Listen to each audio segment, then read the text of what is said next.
As we continue Module 3, the next subject is anger management.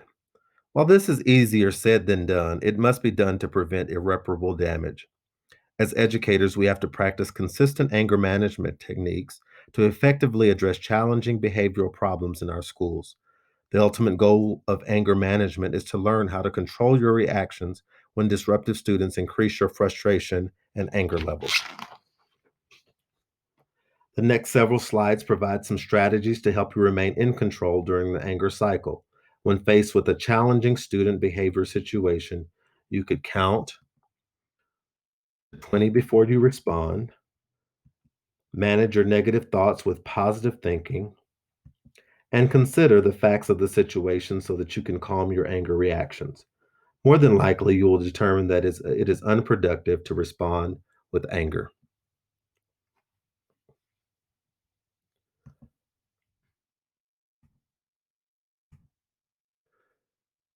Two more strategies that may work for you when you feel angry include listening effectively and being assertive, not aggressive.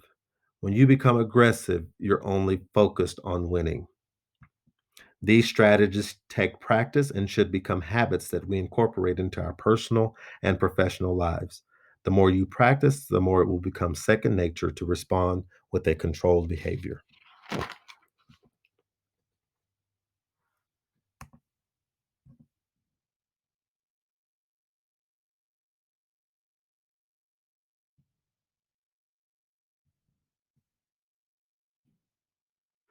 Power struggles are unfortunately common occurrences in schools.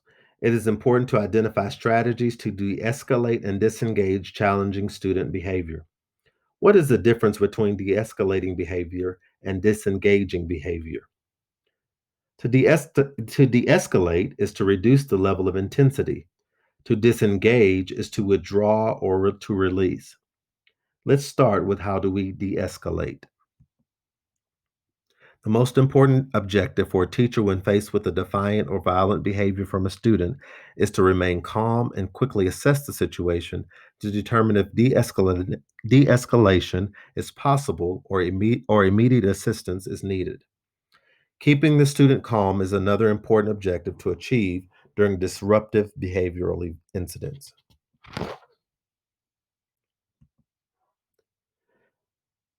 Just like the instructional tools we need to help students learn the content we teach, we also need tools to de escalate a volatile situation.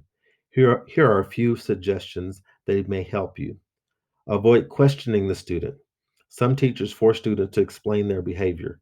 Questioning them usually escalates anger and resentment. Avoid arguing with students. Arguing with an agitated student creates a situation where he or she is on equal ground with you. This can quickly lead to an altercation between the teacher and the student. Avoid raising your voice or intimidating the student. This can make the situation worse. A power struggle can be avoided if the teacher does not choose to take part in the conflict. Avoid using phrases that can escalate the problem, like, "You're always wrong. I will not put up with your rotten behavior. I demand that you," or "That's stupid."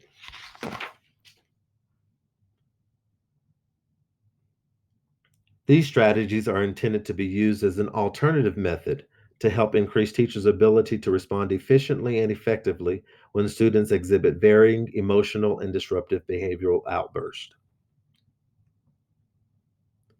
Keep appropriate personal space, provide reassurance, and always be aware of cultural differences.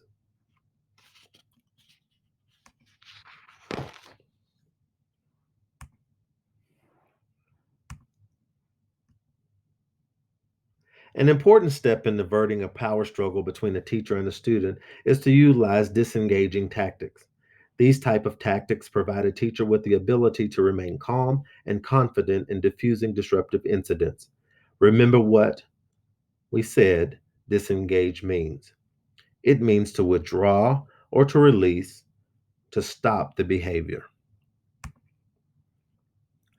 Using disengaging tactics does not mean that teachers should accept misbehavior from students without consequences for such behavior.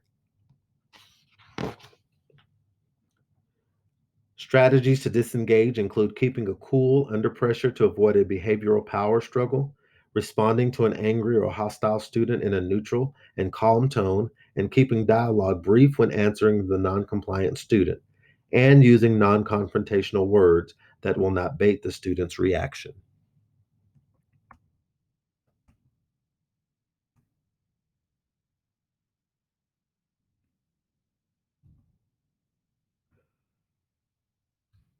While it is often difficult to take time to think about your reactions, it is important to offer students a way to calm down. You can do that by diverting the student's attention from the disruptive situation. You can provide the student an opportunity to cool down and a path to saving face. Removing the student from the classroom for a brief time may be necessary.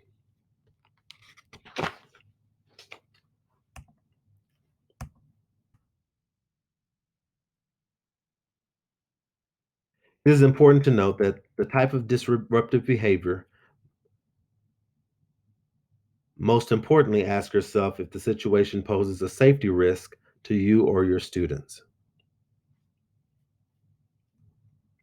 It is important to know when you need outside assistance to keep from getting hurt or having someone else get hurt in your classroom.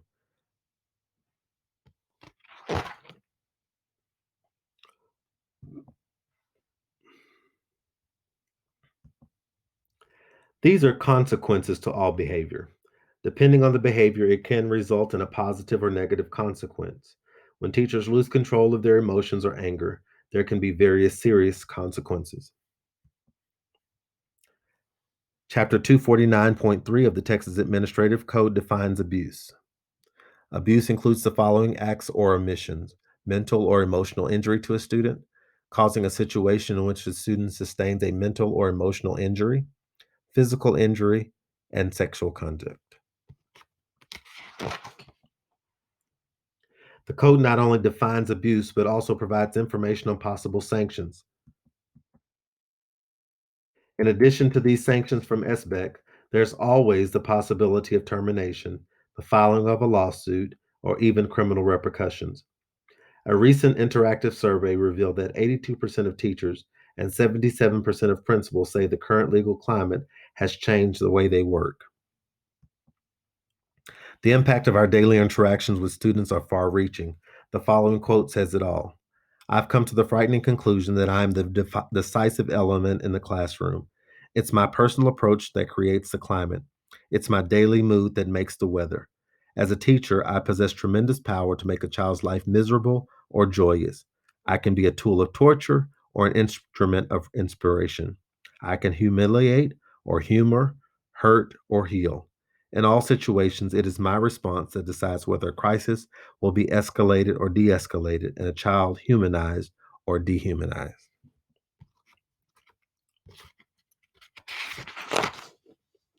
Teachers are the most influential people in the world. They can build or destroy. Never forget the influence you hold on a daily basis. I've come to the frightening conclusion that I am the decisive element in the classroom. It is my personal approach that creates the climate. It's my daily mood that makes the weather.